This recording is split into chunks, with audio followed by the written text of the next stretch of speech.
Assalamualaikum warahmatullahi wabarakatuh. Selamat datang di channel YouTube aku, Vina Kashifa Official. Oke teman-teman, hari ini itu tanggal 18 Oktober 2020. Di video kali ini aku pengen cerita pengalaman melahirkan secara sesar anak pertamaku. Oke, sebelum kalian lanjut nonton video ini, jangan lupa tekan tombol like, comment, and subscribe ya.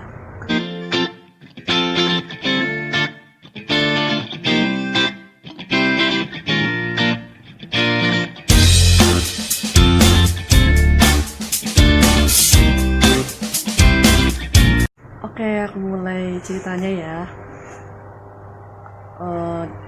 Kejadiannya ini sebenarnya udah 6 bulan yang lalu kejadiannya.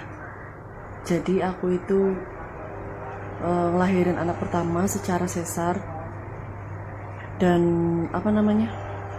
di masa pandemi seperti ini. Jadi aku pengen ini aja, cerita aja ke kalian, nggak ada maksud apa-apa. Sebenarnya HPL itu hari perkiraan lahirnya itu ada 2 perkiraan. Yang satu itu perkiraan HPL dokter sama HPL USG ya. Kalau HPL dokter itu tanggal 9 April dan HPL USG nya itu tanggal 7 April. Ini aku udah nggak harus lahiran normal ya. Kalau bisa sih normal, cuman kan kita nggak tahu ya, ada faktor yang harus aku lahirin secara sesar, jadi aku lahirinnya secara sesar. Jadi aku ceritanya dari ini aja ya. Pas usia 38 minggu, kata bidannya sebenarnya udah bisa itu babynya lahir.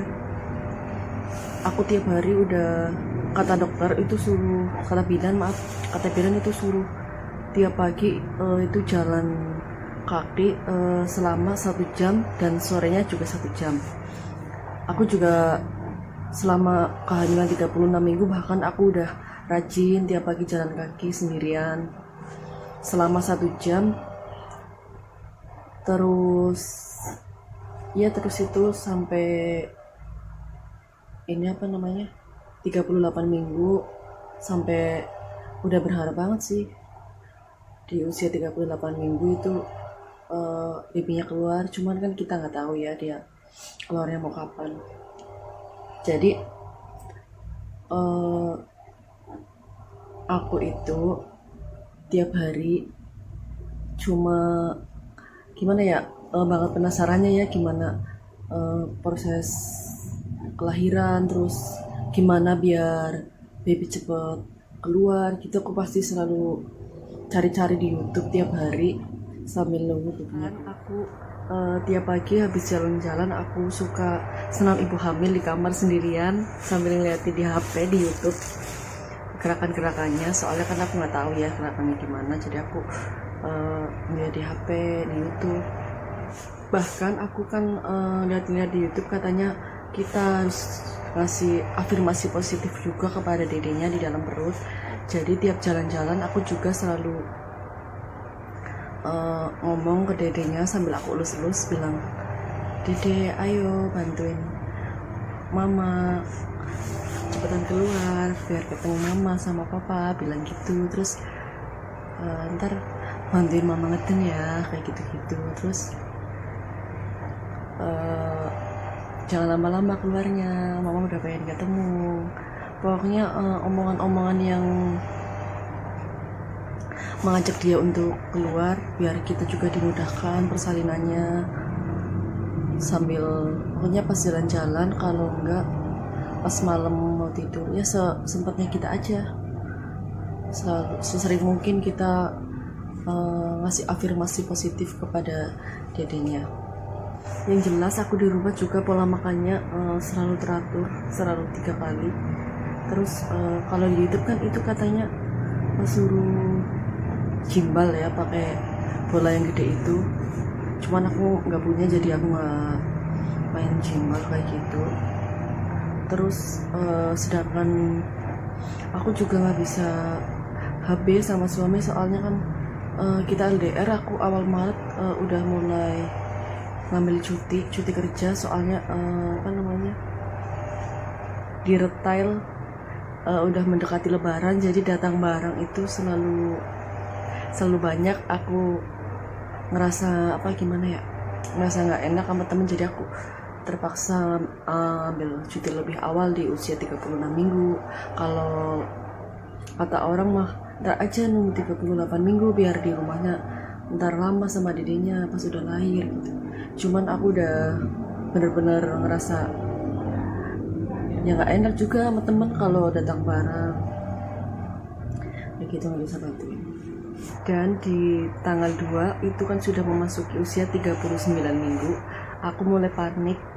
Bukan panik sih, kenapa ya, mikir kok udah 39 minggu kok belum keluar, sedangkan kadang-kadang orang tuh 38 minggu udah pada keluar. Terus aku masih ini siapa namanya, masih diusahain tiap hari tuh jalan kaki biar dedenya cepet keluar juga. Terus masih sampai tanggal, jadi aku tuh nggak kepikiran. Di YouTube itu kadang ada yang katanya makan nanas itu dapat memicu kontraksi, tapi disarankan makan nanasnya itu di usia sudah memasuki 39 minggu ke atas ya. Di tanggal 5-nya aku nyuruh bapakku ke pasar buat beli nanas. Ya berharapnya sih setelah makan nanas aku langsung ngerasain kontraksi gitu. Dan benar saja, jadi aku jam 12-an siang itu aku makan nanas berapa biji? 3 biji yang kecil-kecil. Dan malamnya di jam 8 aku ngerasain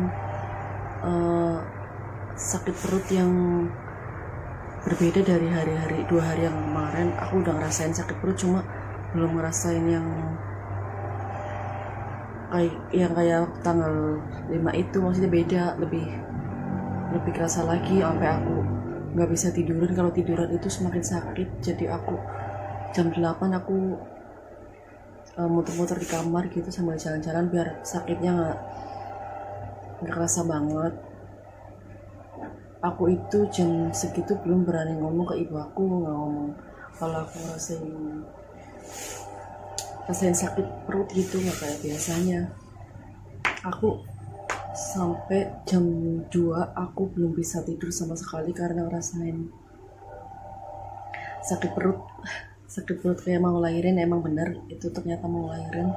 Aku paksain ngomong ke ibu aku, aku ngomong ke ibu aku, ngomong perutnya sakit kayaknya mau ngelahirin deh, aku bilang gitu di jam 2 itu. Dan ibu aku langsung bangun, main, gimana udah keluar lendir-lendirnya belum? Katanya kalau orang mau lahir kan keluar lendir-lendir warna merah gitu ya. Itu udah keluar cuma baru dikit. Ibu aku langsung bilang, ya udah sekarang langsung ke puskesmas aja. Aku bilang ntar besok pagi aja ke puskesmasnya gitu, aku bilang gitu. Ibu aku langsung udah ditata sih di tas, langsung nyiapin apa yang langsung dibawa ke puskesmas. Terus aku emang semalam itu nggak tidur sama sekali. Aku masih jalan-jalan di rumah, di dalam ruangan maksudnya, biar perutnya nggak semakin sakit. Jalan-jalan pelan. Terus di jam 5-nya aku langsung OTW ke puskesmas. Dan di puskesmas aku langsung cek pembukaan, ternyata baru pembukaan 1. Aku disuruh jalan-jalan di situ. Aku jalan-jalan bolak-balik di depan puskesmas sampai ya berkali-kali lah. Kalau capek baru aku istirahat. Terus aku dikasih sampai jam berapa ya, jam 8 aku disuruh makan. Kalau nggak jam 8 tengah 8an aku disuruh makan di puskesmas. Habis itu aku disuruh jalan-jalan lagi sama dokternya sambil nunggu pembukaan biar cepet katanya. Dan sampai jam 10 aku masih biasa keluarin lendir doang. Terus aku minta cek bukaan lagi, cuman kata bidanya entar aja, kan emang katanya kalau bukaan itu diceknya 4 jam sekali.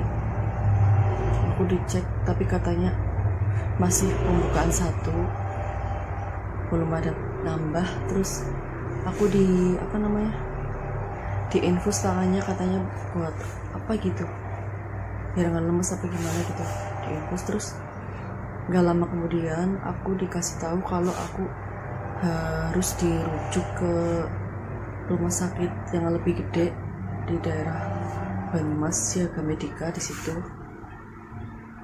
jam 10-an itu aku kalau nggak salah 11 deh, 11 aku dibawa pakai ambulans ke rumah sakit Siaga Medika sama 1 orang juga mau melahirkan. Jadi 1 mobil itu 2 orang. Dan di situ aku benar-benar merasa, kok aku sampai dirujuk, emang kenapa gitu. Kata dokternya biar ini alatnya di sana kan lebih lengkap, bilang gitu. Dan di mobil aku benar-benar perutnya nggak enak banget. Udah gitu nahan kencing, gimana ya, di perut nahan kencing. Pas sudah nyampe di rumah sakit sana, aku nggak langsung dimasukin ke ruangan buat ini menunggu pasien. Tapi aku di sana itu ditanyain macam-macam banget, ditanyain ada yang sakit nggak, pokoknya kayak gitu. Soalnya kan lagi corona ya mungkin ya. Dan itu nggak cepet gitu ditanya itu, sampai ibu aku ditanya macam-macam banget pertanyaannya. Padahal di situ aku tuh udah kebelet banget kencing, tapi malahan ditanyain kayak gitu, pertanyaan yang menurut aku tuh nggak penting. Udah gitu aku kan yang ngedaftarin kan kalau nggak salah dari bidannya ya ke situnya, rumah sakitnya. Aku langsung dinaikin ke kasur yang itu loh, kasur yang panjang. Aku disuruh tiduran di situ, aku didorong-dorong sama orang. Dan itu aku pertama kalinya suntik kayak gitu, terus di infus. Aku sebelumnya aku nggak pernah, bahkan aku itu sangat takut banget sama yang namanya jarum. Aku langsung ke ruangan yang menunggu pasien buat diperiksa gitu, periksa pertama sebelum tindakan gitu.